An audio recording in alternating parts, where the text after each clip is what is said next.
In 1948, he joined the Black Muslim movement and adopted the last name X, which he maintains today.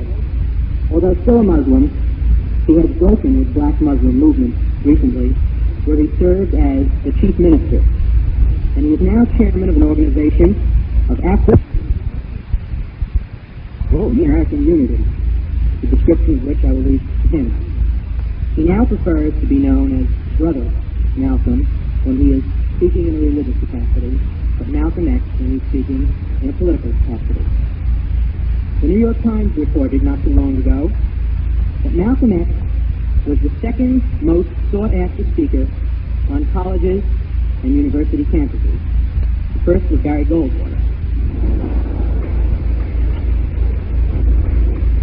I introduce this evening's speaker, Mr. Malcolm X.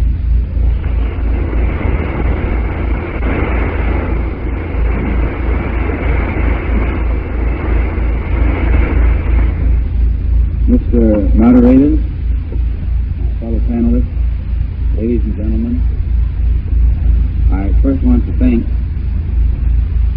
the Harvard Law School Forum for the invitation to speak here this evening, and especially on a very timely topic, the African Revolution and its impact upon the American Negro. We probably won't use the word American Negro. We will substitute it with the word Afro-American. And when I say Afro-American, I mean it in the same context that you usually use the word Negro in. But our people today increasingly are shying away from that word. They find that when you're identified as one, it tends to make you catch a whole lot of hell that people who aren't identified as that don't catch. Along with the present debate that's going on in the Congo right now, if you've been following it, you probably are aware that there's a new tone and a new tempo, almost a new temper being reflected among African statesmen toward the United States. And I think we should be interested and concerned with what impact this will have upon the Afro-Americans and how will it affect America's internal race relations. We know that it will affect America's race relations with the world at the international level. It's already having that effect. But what we're primarily concerned with here in this country is what effect will it have upon the internal race relations that they say have been developing in this country between the Afro-American and the white American. Tonight, during the few moments that we have, I myself would rather just engage in a very informal chat type talk with you, and the reason that I would rather be informal, I've learned people are more relaxed and open-minded under those circumstances, and my experience has been that many white Americans usually reflect a great deal of intelligence until you get them in a discussion on things racial. As soon as you get them on the race issue, all of their intelligence seems to go right down the drain. They become more involved emotionally, and they cease to be able to be objective, and also they cease to appear to be intelligent.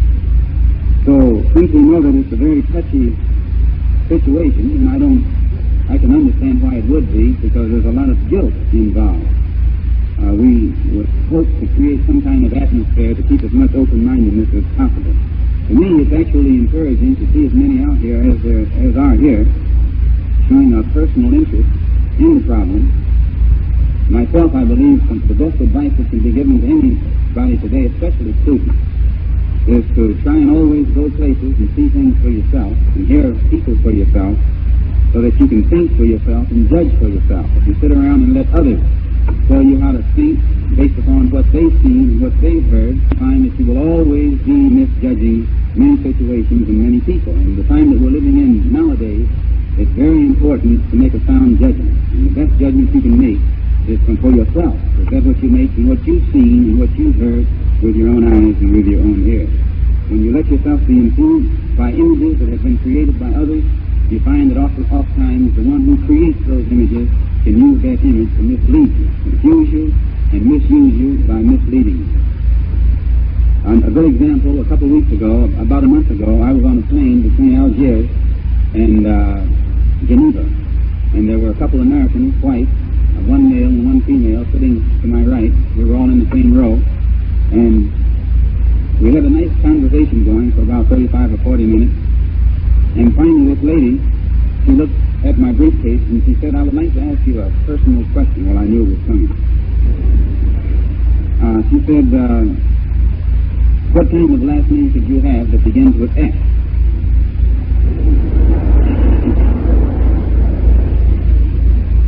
So I told her, "Well, that's it, X." And she said, "Well, what's your first name?" So I said, "Nelson." So about 2 minutes went by. And she turned to me and said, "You're not Nelson yet."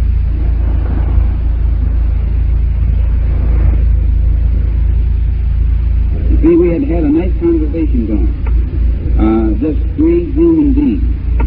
And as soon as, but she couldn't believe that I was the one that she had heard about, because she was looking for the image that had been created by the press. And she said so. She said, "Oh, I just wouldn't have believed that you were that man." So I had another similar experience last week in Oxford, at the Oxford Union. We had a debate, and before the debate, several students had dinner together. And there was one girl student that looked kind of cross-eyed, goggle-eyed, and otherwise. And finally, she just told me that she wanted to ask me a question. She said that, I found out she was conservative too, by the way, whatever that is. And she said that I just can't get over you not being like I had expected. So I told her that it's another case of the press again, which is very skillful at creating images. And then I had a similar case last night, experience last night in New York at the United Nations. A friend of mine from Africa came in with a white woman who was involved in some kind of philanthropic foundation over there, you know, there's a lot of them. And she and I was in a conversation for several minutes, and she was standing there. I conversed with her. She was in and out of it. And finally, I heard her whisper to someone off to the side. She didn't think I was listening. She said, she actually said this. He doesn't look so wild, you know.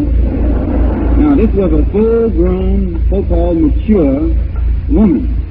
But it shows the extent to which the press can create images and have people looking for one thing and actually miss the boat because they're looking for the wrong thing. They were looking for horns. And by horns, I mean they were looking for a man whom they expect to hear say, "We should kill all the white people." As if you could kill all the white people.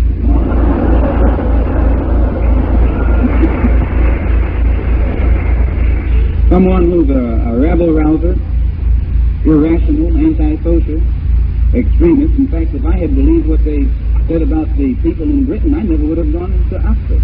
I would have let it slide. And when I got there, I didn't go by what I had read about them. When I got there, I found out that they were quite human, likable, some of them. They weren't what I had expected. And I only take time to mention that tonight because, in my opinion, one of the sciences that is being used today and misused today is this science of image making. The power structure uses it. They use it at the local level, they use it at the national level, and they use it at the international level. And oftentimes when you and I think that we've come to a conclusion on our own, the conclusion we've come to is something that someone else has invented for us by the images that they've created. So I can speak briefly concerning my own stand. I'm a Muslim. Now, if something is wrong with that, we can get rid of it. I'm a Muslim, which only means that I believe in the religion of Islam. I believe in Allah.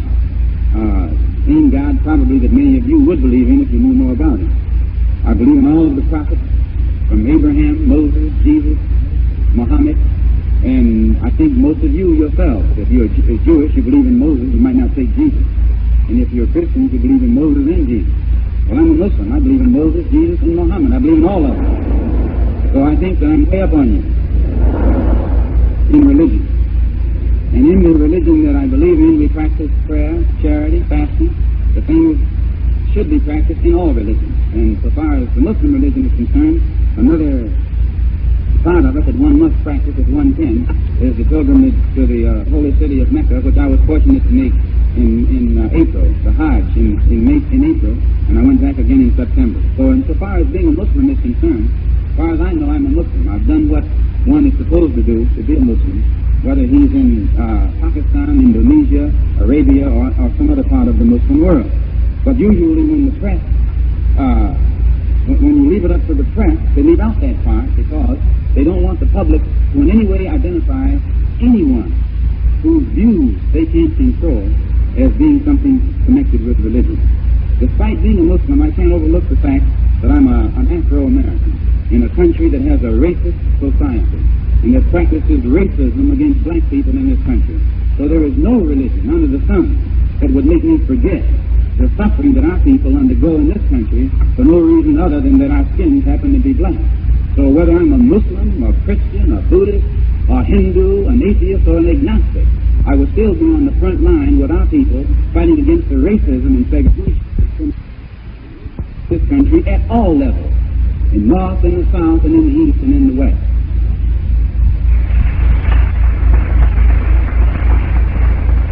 I believe in the brotherhood of all men, but I don't believe in wasting brotherhood on anybody who doesn't want to practice brotherhood with me. I don't think that brotherhood should be practiced with a man just because his skin is white. I think that brotherhood should be practiced with a man based upon the deeds and the attitude of that man. So as where brotherhood goes, I'm for brotherhood with everybody who wants to practice brotherhood. But I couldn't practice brotherhood with Eastern and some of those crackers in the South who are responsible for the condition of our people, as well as many of these in the North, who are also responsible for the condition of our people. So where brotherhood goes, I'm for brotherhood. But in my opinion, brotherhood is a two-way street. Those who want to practice it, I want to practice it with them. But those who think I should practice it, and they should watch me practice it, I don't go along with that.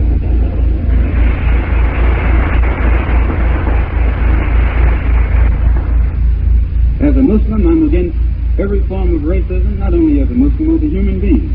I'm against every form of racism and segregation, and will unite with anybody who is genuinely involved in a struggle against racism and discrimination. But I don't go for these mediocre efforts, these pronouncements, and then mediocre efforts against racism and discrimination. We don't want to get involved in that. I think that racism is a crime, that it's criminal, and that our people in this country are the chief victims of that crime.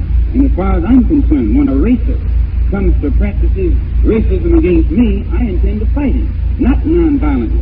I think that I am justified, and any black man is justified in fighting in any means necessary, by any means necessary, against anyone who comes to inflict him with any kind of brutal harm whatsoever.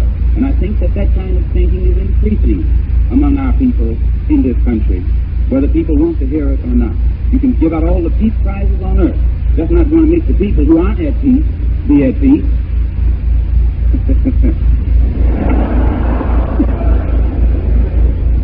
In fact, I might even say,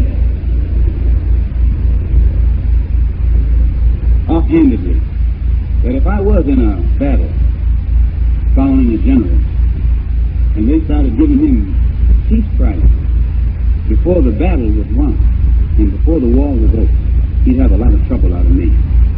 I couldn't accept a prize for peace as a leader of people while my people have no peace. Peace is a two-way street.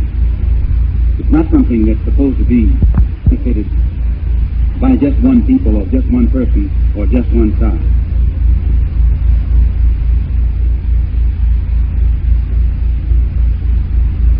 The press in this country is used and has been used very skillfully to create images. And in creating these images, it actually misleads people, confuses people, to the point where though we here in America live in a racist society, we're the victims of racism, we're the victims of segregation, we're the victims of these injustices, but when we cry out against these injustices in an uncompromising language, we are the ones who are called racists, and we are the ones who are called extremists, and we are the ones who are called... For no reason other than the fact that we take an uncompromising stand against racism, they call us racists. Or because we take an uncompromising stand against segregationists, they call us segregationists. This is the press that does this. So that when we start crying out against the crime, instead of people looking at us as victims of the crime who are reacting to the crime, they see us in the image that the press has created, as racists who have no justification whatsoever for reflecting the type of attitude that we do. And this press is used very skillfully at the local level by the police. It's used at the national level by the FBI.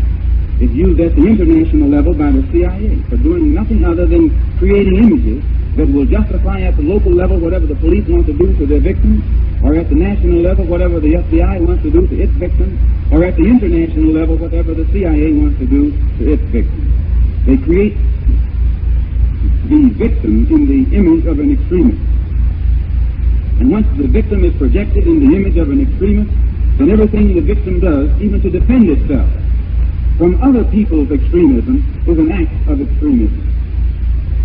They create the victim in the image of someone who's violent, and then when the victim is doing something, is struggling vigorously to protect itself from the violence of others, the victim is made to appear in the image of a criminal itself, and the criminal is projected in the image of someone who's the victim. The press does this, and the people in this country especially are victimized by it more so than any place on this earth. They create images for the power structure. And in a nutshell, they make the criminal look like the victim, and the victim look like the criminal. The recent situation in the Congo is one of the best examples of it. The headlines that were used and the manner in which they were used are a good example of how the press is used by the power structure to mislead the public, just by creating images in the wrong way. In the Congo, they had planes bombing Congolese villages. Now, the Congolese have no air force. They have no defense against an air force. Yet American people have read in the paper where American trained anti-Castro Cuban pilots are bombing the rebel stronghold, meaning that these pilots are dropping bombs on African villages in which are women, children, and babies. But because they very shrewdly put that tag, American trained, this gives it legality. Anti-Castro Cuban, that gives it legality. Because they're against Castro, whatever they do is all right. Because they're American trained, whatever they do is all right. Despite the fact that what they're doing is dropping bombs on villages that know nothing about a defense against bombing, and blowing black women and black children and black babies as well as black men to bits. But they get away with it because they've been given a holier-than-thou image with the American label or the anti-Castro label. This is the press that does this. And it's criminal. But the criminal here is made to look like the victim. And you let them get away with it because the victim has been made to look like the criminal, with shrewd press maneuvering. But one cannot deny that the planes are American, and the bombs are American, and they're being escorted by American paratroopers and flown by Cubans who have been trained by Americans to drop bombs, which is mass murder. Murder of women, children, and babies. But it's okay, because the victim has been given the image of the criminal, and the criminal who's responsible has been given the image of the victim. And they disguise mass murder as a humanitarian project. And they fool nobody but the people here in America. They don't fool the world. The world is already able now to see beyond that. To take it a step farther, they have a man over there called Shombi, a murderer, actually. The world knows that he's the murderer of the rightful prime minister of the Congo. No matter what kind of language you put it in, he's a murderer, pure and simple. The real prime minister of the Congo was murdered. His name was Patrice Lumumba. He was murdered by this man. So the American government, your and my government, takes this murderer and hires him. They prop him up. What's that? They hire him to run the Congo. He's a killer. He becomes their hired killer. They put him in office and prop him up with American dollars. And to show what a hired killer he is, his first act is to go to South Africa and hire more killers and pay them with American dollars. And it's glorified because he's given the image by the press as being the only one that can bring stability to the Congo. He's a murderer. Whether he can bring stability or not, he's still a murderer. But he's forced upon the American public with the American press. And the American people are dumb enough to buy it. I don't mean you, because I know you all here at Harvard are more intelligent than that.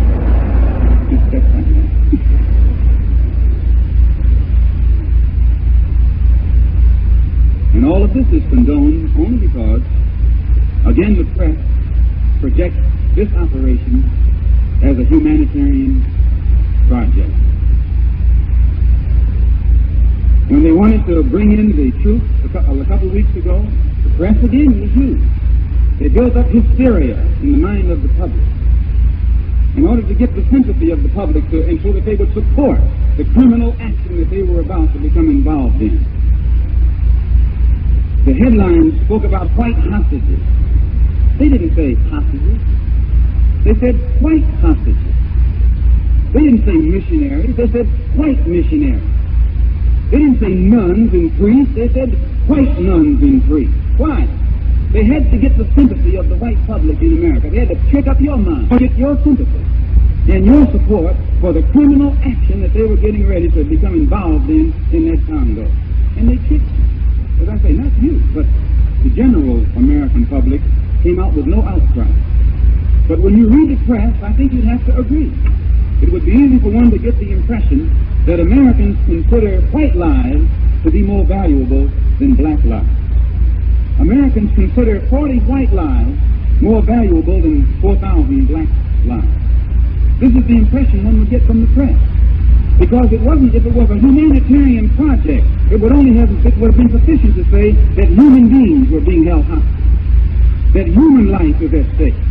But there were thousands of Congolese already losing their lives. The mercenaries were shooting them down like cattle. And these mercenaries were paid with American dollars, or by American dollars. So I say that the American press has been used to mislead the people, the American people. They've made the murderers look like saints. They've made the victims look like criminals. They've made criminals look like the victims. In fact, they've made the devil look like an angel, and the angels look like devils. And I don't think anybody would deny that when you send chickens out of your barnyard in the morning, at nightfall, those chickens are going to come back home to roost in your barnyard. Chickens that you send out always come back. That's a law of nature. I was an old farm boy myself. I got in trouble saying this once, but it didn't stop me from being a farm boy. When you send your chickens away, your chickens always come back home. Other people's chickens don't come to roost on your doorstep, and yours don't go to roost on theirs. So the chickens that this country is responsible today for sending out, whether the country likes it or not. If you're in any way mature and you look at it like it is, someday soon, they've got to come back home to roost. America, because of her recent policy in the Congo, is being tracked. Our friend from Africa, who is in a good position to know, said that he believes that the United States government is being advised by her worst enemy in the Congo, because never has someone come up with such insane action as this government has been involved in the Congo, especially identifying itself with a man like Shumbi, who is the worst African on earth. You can't find an African on earth that's more hated than Shumbi. And it's a justified hate that they have toward him. He wins no victory. His soldiers have never won a victory. That is, Congolese troops have never won a victory for Shumbi. Every victory that Shumbi has received has been victories that have been won for him by white mercenaries who are hired to kill for him. But the Africans in the Congo who win don't win for the Leopoldville government. They win for the Stanleyville government. Every victory that has been brought about by sheer Congolese soldiery has been brought about for the Stanleyville government because they're fighting for themselves. But the victories for Shumbi are only by outsiders, which only means that the only way you can keep him is keep propping him up. And you got to send more white soldiers and more white soldiers and more white soldiers. And the Congo is too big for that many white people to get bogged down in. And it's hot. And it's an uncomfortable place for you.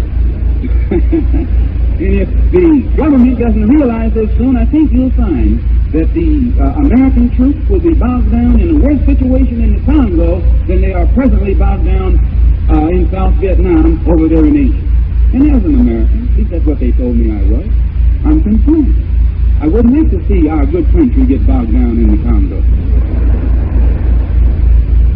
Shambi himself will never be acceptable to the Congolese people.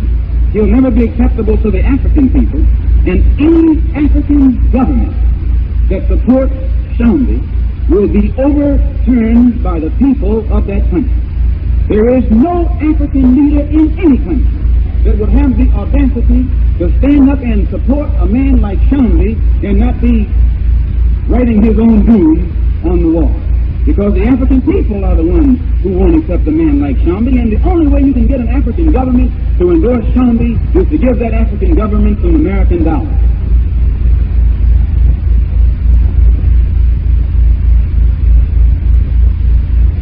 Because Shambi is a curse. He's an insult to anybody who means right, whether you're black or white. And when Shambi went to Cairo, it caused trouble. When he went to Rome last week, it caused trouble. He went to Germany, it caused trouble. Wherever Shambi goes, it's trouble erupts. And if Shambi comes to America, you'll see the worst type of rioting and bloodshed and violence that this country has ever seen. Nobody wants that kind of man in their country. And you can't find any Afro-American who would go along with any kind of governmental policy as is being practiced in the Congo right now. It is an insult for black people in this country to vote for a man like Johnson, 97%. And his first act was to send mercenaries and paratroopers into the Belgian Congo, where they said they kidnapped us from 400 years ago.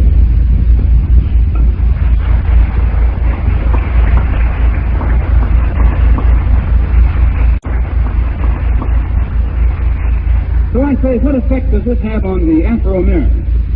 And what effect will it have on the relationship, the race relationship between Afro-Americans and white Americans in this country? When you pick up the paper, you see the debate that's going on in the UN right now. The Africans, in the most uncompromising language, have been heaping hot fire upon America as a racist and a neo-imperialist, neo-colonialist power par excellence. And they have never used this language in condemning the United States before. They've never named the United States. But they are beginning to tie, for the first time, the criminal acts that are being practiced by racism in the Congo with the actions in Mississippi and Alabama and other places. And they're pointing out that the white people in America, at least the government, because when I say this, I don't mean all white people, but most of them, the government itself has shown just as much disregard for lives wrapped in black skin in the Congo as it shows for lives wrapped in black skin in Mississippi, Alabama, and other places in this country.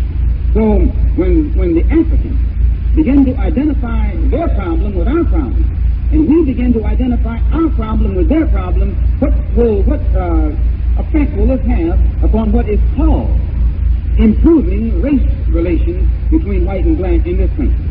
Many people will tell you that the black man in this country doesn't identify with Africa, and I hear many white people who try and make themselves believe that. Before 1959, many of us didn't. But before 1959, the image of Africa was created by an enemy of Africa. Africans weren't in a position to create and project their own image. The image was created by the colonial powers from Europe. In other words, it was the Europeans that created the image of Africa and projected the image of Africa and the Africans throughout the world. And the image that the Europeans created of Africa was negative.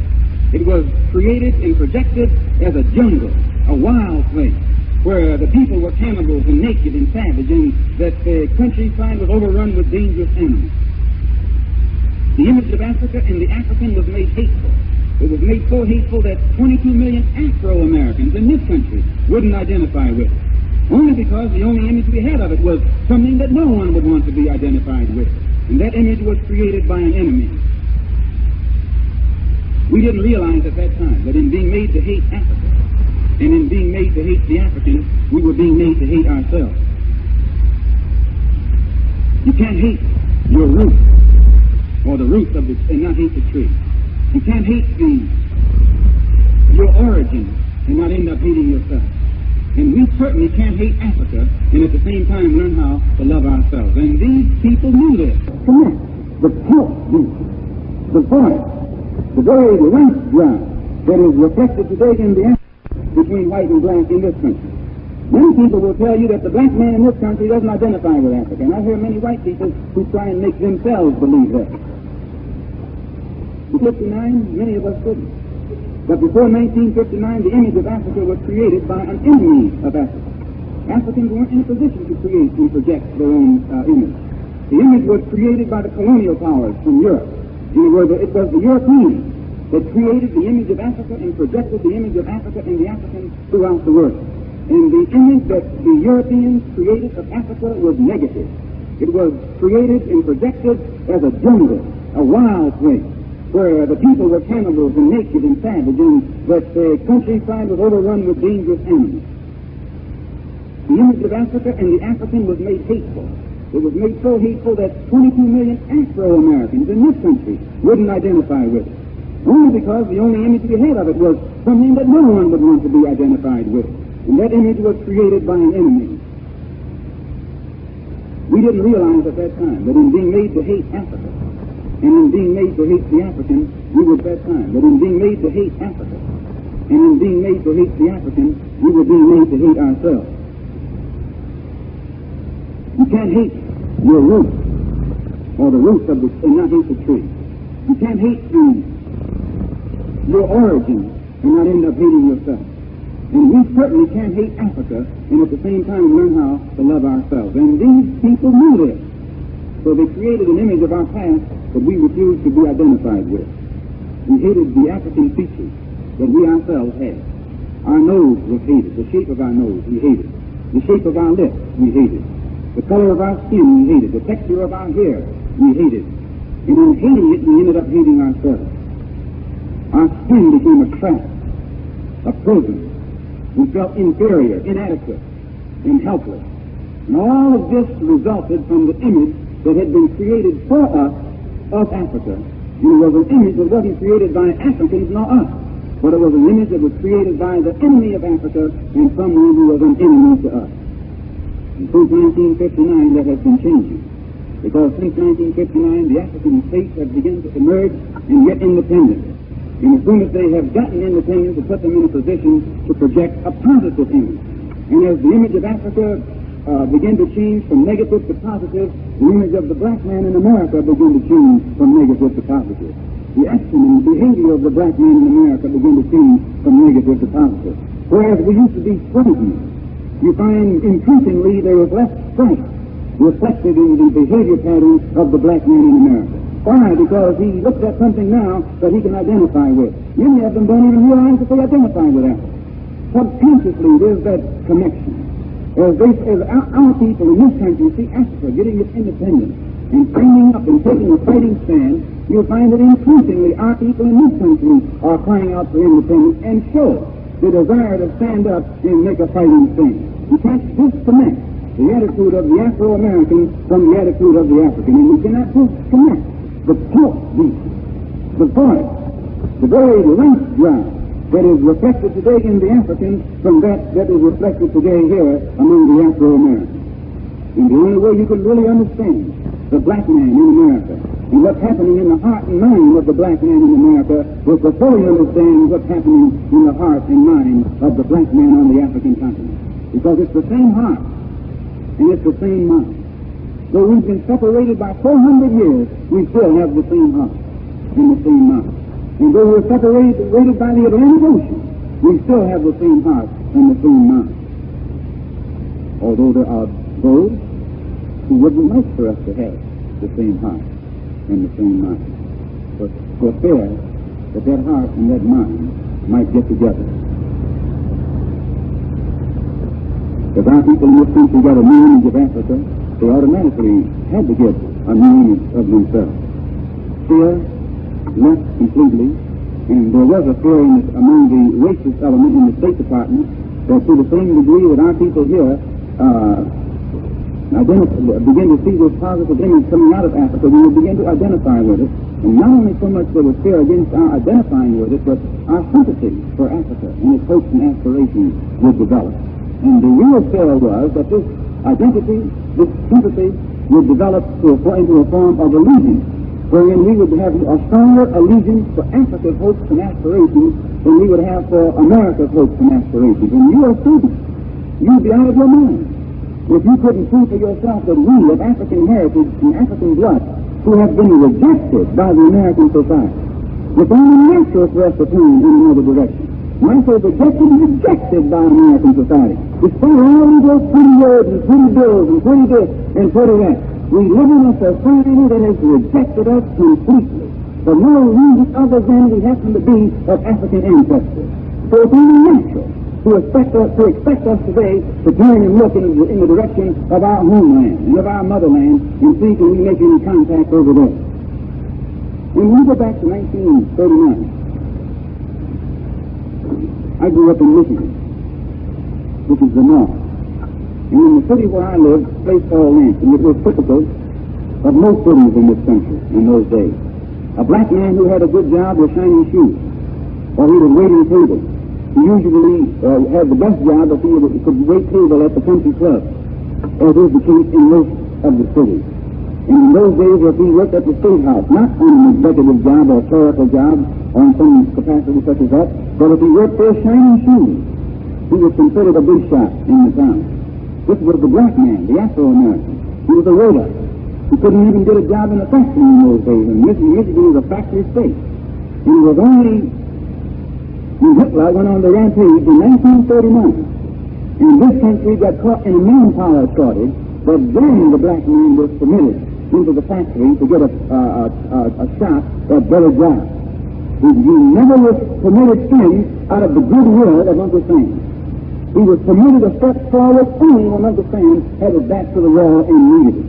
And at the time that the war started in 1939 and 40 and 41, a black man in this country couldn't even join the army or the navy. And when they were drafting, they weren't drafting black soldiers. They were only drafting white. And I think it was well agreed upon and understood that there was a fear. But if you let the black man get in there and get a hold of a gun and learn how to shoot it, you wouldn't have to tell him what the target was.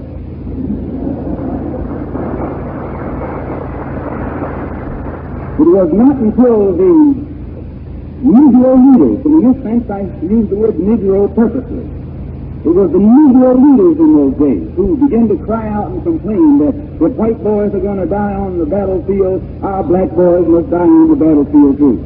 They weren't drafting us, they were drafting you.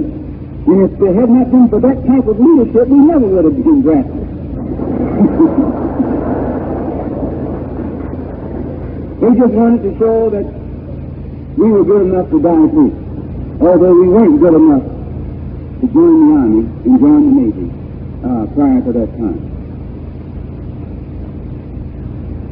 During that period when Hitler and Tojo were on the rampage, the black man was needed in the plant, and for the first time in the history of America, we were given an opportunity on a large scale to get skills, some type of skills in areas that were closed to us prior to that. When we got these skills, we were put in a position to make more money. We made more money, we could live in a better neighborhood. When we moved to a better neighborhood, we were able to go to a better school and get a better education. And this put us in a position to know what we hadn't been getting up to that time. And then we began to cry a little louder than we had ever cried before. But it never was out of Uncle Sam's goodwill. We never made one step forward until world pressure had Uncle Sam on the spot. And when he was on the spot, he let us take a couple of steps forward, and we have never taken any steps forward in this country. Pressure had this country on the spot. It has never been out of any internal sense of morality or legality or humanism. You have been just as cold as an icicle when it comes to the rights of the black man in this country.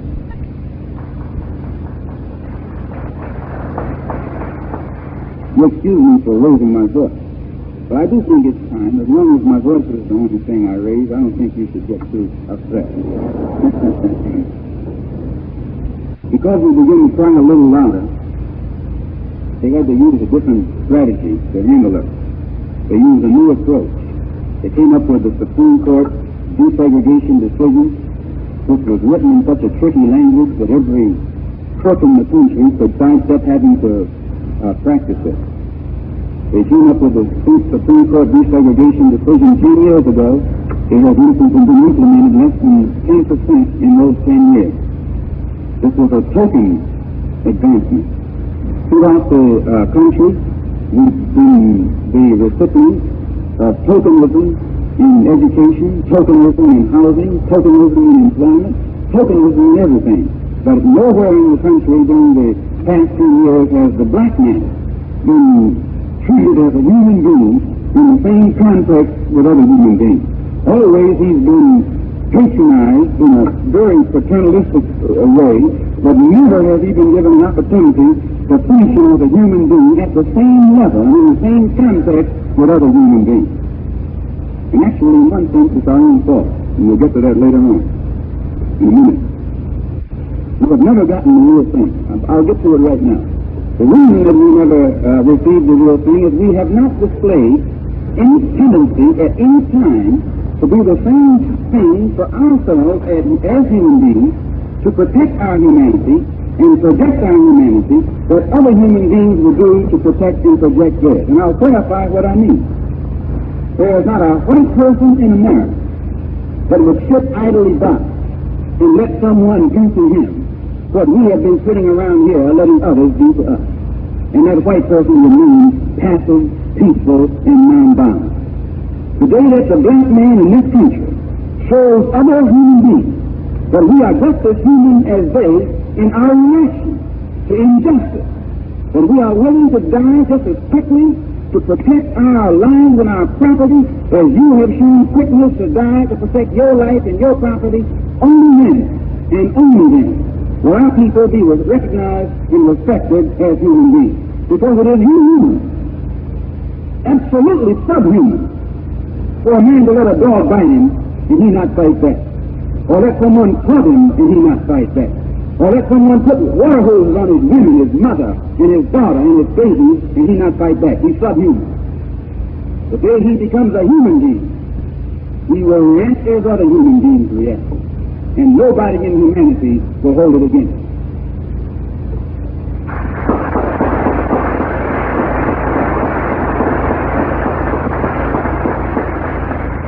So I tell you my conclusion that in 1959, at the same time that we were faced with this problem wherein the government had to come up with a lot of tokenism and different maneuvers, smiles and promises to try and hold the what they call the Negro revolt in check. At the same time, in 1959, the colonialism that was practiced by the European powers was collapsing on the African continent. Our struggle and our initiative and our militancy was in tune with the struggle and the initiative and the militancy that was being reflected by our brothers on the African continent. When the colonial powers saw that they couldn't stay in Africa anymore, it's like somebody that's playing basketball. When you get boxed in, you have to pass the ball to a teammate who's in the cliff. The colonial powers were boxed in on the African continent. They didn't intend to give up the ball. They just passed it to the one that was in the cliff. And the one that was in the cliff was the United States. And the ball was passed to her. And she picked up that ball and has been running it like mad ever since. See, her presence on the African continent has replaced the imperialism and colonialism of Europeans, but it's still imperialism and it's still colonialism. And they have fooled many of the Africans into thinking that they weren't an imperialistic power or colonial power or had these intentions until their hand was revealed when they took and hired this killer named Sandy and put him back in the Congo. And nothing that America could ever have done could have awakened the Africans to her true intentions as her dealings with this murderer named Sandy. They knew that Africa in 59 was waking up, that it was developing a higher degree of intelligence than was reflected in the past. So they knew they had to use a more intelligent approach. They used a friendly approach with the Peace Corps and the Crossroads and other kind of benevolent, philanthropic acts of humanitarianism. Actually, they disguised their imperialism and colonialism with dollarism. They exchanged it. They were not honest in what they were doing. They were. That doesn't mean that those in the Peace Corps weren't honest. But those that were using it for political purposes more so than for moral purposes. I met many white Peace Corps workers on the African continent while I was there. Many of them were properly motivated and were making a great contribution. But the idea itself, because if it were properly motivated by the government that's behind it, then they would have been just as interested in people over here with black skins as there are with people over there with black skins. Peace Corps will never work over there until they work some of it over here. So in my conclusion, I just point these things out that in 1964, on this side of the water, they came up with more tricks. They come up with a thing that they call the Civil Rights Bill, supposedly a thing that they call the Civil Rights Bill.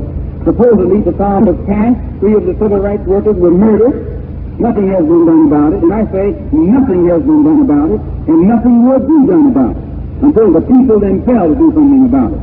I, for one, think that the best way to stop the Ku Klux Klan is talk to the Ku Klux Klan in the only language that is understood. You can't talk French to someone who speaks German and communicate.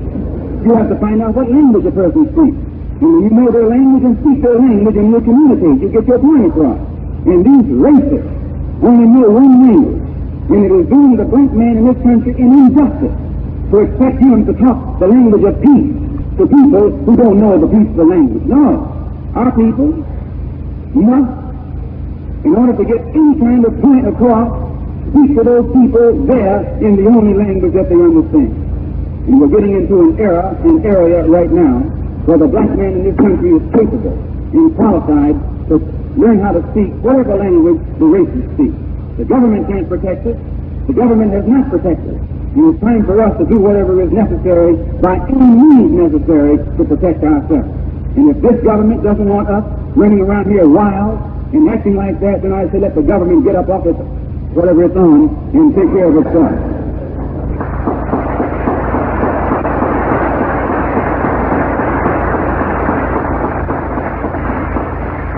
After the passage of the Civil Rights Bill, they killed a Negro educator in Georgia.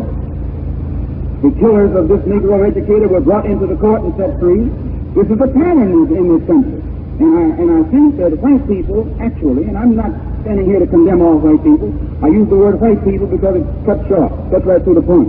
White people are actually doing our people an injustice.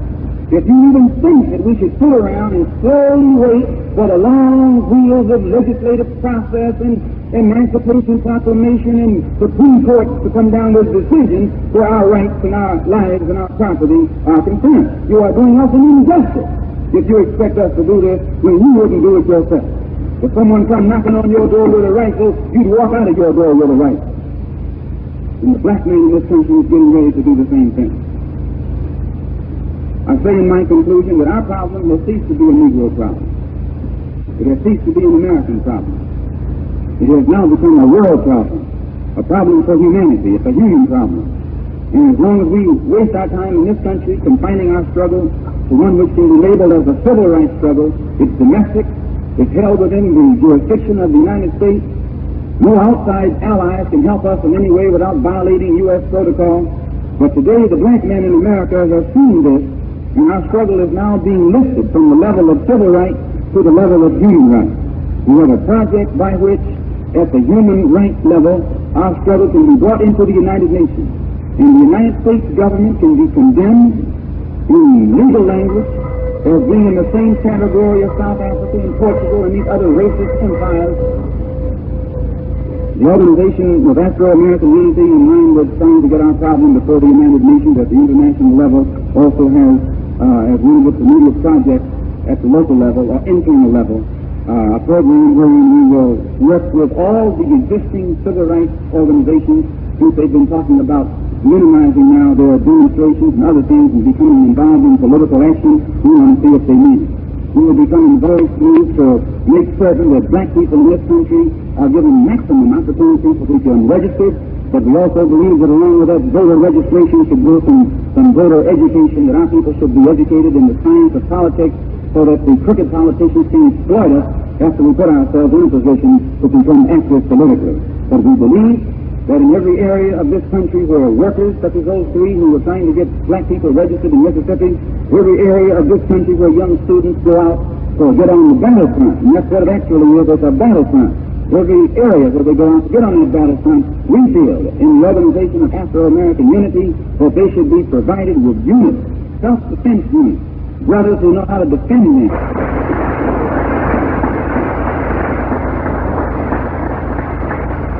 We don't believe that we should let civil rights workers be murdered in a government that can't protect civil rights workers.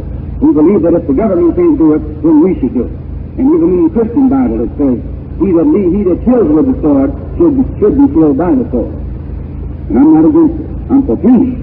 But I believe that any man who's facing death should be able to go to any extent to to see that who's trying to kill him doesn't have a chance to do it. We support every civil rights group plan for political action, as long as it doesn't compromise, but we don't believe that we should be the victims any longer.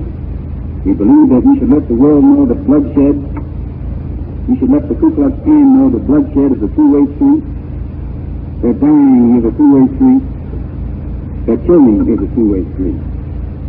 I say it in as peaceful language as I know how, but there was another man back in history, an old friend of mine that I read about once, named Hamlet. He was concerned in a sense with the same thing that our people are concerned with here in America. And he was contemplating what to do in the words to be or not to be. That was the question. He was trying to figure out whether it was nobler in the mind of man to suffer, peacefully, the slings and arrows of outrageous fortune. And as long as he suffered, and he'd still be suffering. Or whether it was nobler to take up arms and by opposing end them. And I think that his little soliloquy answered itself. As long as you sit around here suffering slings and arrows, you'll be suffering out. As long as you sit around here afraid to use some slings and arrows, you'll be suffering the rest of your life. But today, we have come to the conclusion that it is time to take up whatever is necessary, by any means necessary, to bring these sufferings to a halt. Thank you.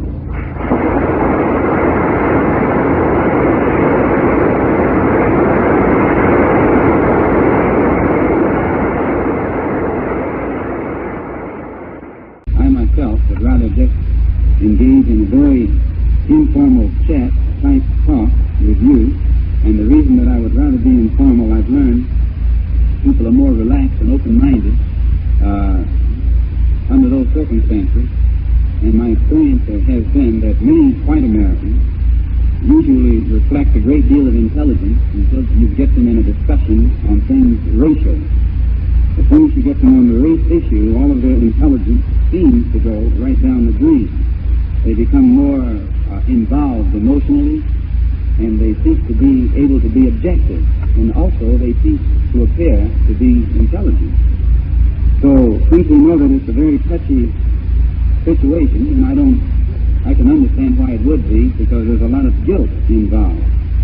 We would hope to create some kind of atmosphere to keep as much open-mindedness as possible. To me, it's actually encouraging to see as many out here as are here, showing a personal interest in the problem. Myself, I believe the best advice that can be given to anybody today, especially students, is to try and always go places and see things for yourself and hear people for yourself, so that you can think for yourself and judge for yourself. If you sit around and let others tell you how to think based upon what they've seen and what they've heard, find that you will always be misjudging the African Revolution and its impact upon the American Negro. We probably won't use the word American Negro. We will substitute it with the word Afro-American. And when I say Afro-American, I mean it in the same context that you usually use the word Negro in. But our people today increasingly are shying away from that word. They find that when you're identified as one, it tends to make you catch a whole lot of hell that people who aren't identified as that don't catch. Along with the present debate that's going on in the Congo right now, if you've been following it, you probably are aware that there's a new tone and a new tempo, almost a new temper being reflected among African statesmen toward the United States. And I think we should be interested and concerned with what impact this will have upon the Afro-Americans, and how will it affect America's internal race relations. We know that it will affect America's race relations with the world at the international level. It's already having that effect. But what we are primarily concerned with here in this country is what effect will it have upon the internal race relations that they say have been developing in this country between the Afro-American and the white American. Tonight, during the few moments that we have, in 1948, he joined the Black Muslim movement and adopted the last name X, which he maintains today. Although still a Muslim, he has broken with Black Muslim movement recently, where he served as the chief minister. and he is now chairman of an organization of African American unity, the description of which I will leave to him. He now prefers to be known as Brother Malcolm when he is speaking in a religious capacity, but Malcolm X when he's speaking in a political capacity. The New York Times reported not too long ago that Malcolm X was the second most sought-after speaker on colleges and university campuses. The first was Barry Goldwater. I introduce this evening's speaker, Mr. Malcolm X.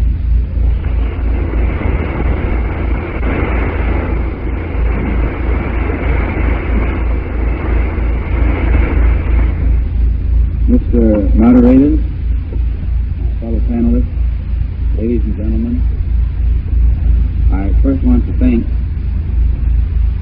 the Harvard Law School Forum for the invitation to speak here this evening, and especially on a very timely topic. Yeah. You see, we had had a nice conversation going, just three human beings, and as soon as, but she couldn't believe that I was the one that she had heard about because she was looking for the image that had been created by the press. And she said so. She said, I just wouldn't have believed that you were that man. So I had another similar experience last week in Oxford, at the Oxford Union. We had a debate, and before the debate, several students had dinner together. And there was one girl student that looked kind of cross-eyed, goggle-eyed, and otherwise. And finally, she just told me that she wanted to ask me a question. She said that, I found out she was conservative too, by the way, whatever that is.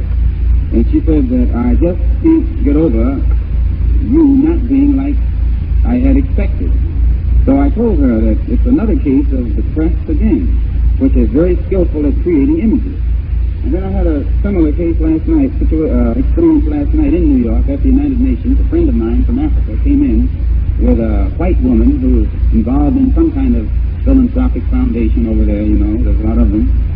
And she and I was in a conversation for several minutes, and she was standing there. I conversed with her. She was in and out of it. And finally, I heard her whisper to someone off to the side. She didn't think I was listening. She said she asked me many situations and many people. And the time that we're living in nowadays, it's very important to make a sound judgment. And the best judgment you can make is for yourself. Because that's what you make from what you've seen and what you've heard with your own eyes and with your own ears. When you let yourself be influenced by images that have been created by others, you find that oftentimes the one who creates those images can use that image to mislead you, confuse you, and misuse you by misleading you. A good example, a couple of weeks ago, about a month ago, I was on a plane between Algiers and Geneva, and there were a couple of Americans, white, one male and one female, sitting to my right. We were all in the same row, and we had a nice conversation going for about 35 or 40 minutes. And finally, this lady, she looked at my briefcase and she said, I would like to ask you a personal question. Well, I knew it was coming. She said, what kind of last name should you have that begins with X?